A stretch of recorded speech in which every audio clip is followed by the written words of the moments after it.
ზუგდიდში ცენტრალური ხეივნის მიმდებარე ტერიტორიაზე წუხელ არასამთავრობო ორგანიზაციებისა და საპარლამენტო უმცირესობის წევრები შეიკრიბნენ. ისინი აქციაზე ტრანსპარანტებით მივიდნენ წარწერით Stop Russia. აქციის მონაწილეების ნაწილმა მზადყოფნა გამოთქვა, რომ საჭიროების შემთხვევაში მზად არიან უკრაინაში მოხალისედ წავიდნენ.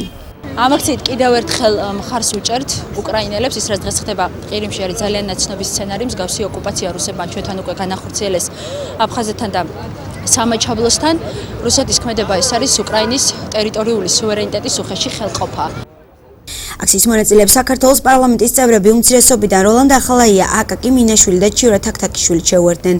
შეკრებაზე ასევე იმყოფებოდნენ თავდაცვის ყოფილი მინისტრის ბაჩანა ახალაიას მეუღლე ანინა დარეიშვილი და ადვოკატი გიორგი ონიანი.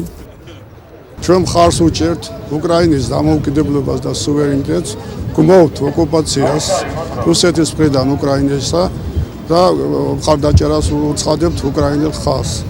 უკრაინის მხარდასაჭერი აქცია ზუგდიდში ბოლო დღეების განმავლობაში უკვე მეოთხედ ჩატარდა.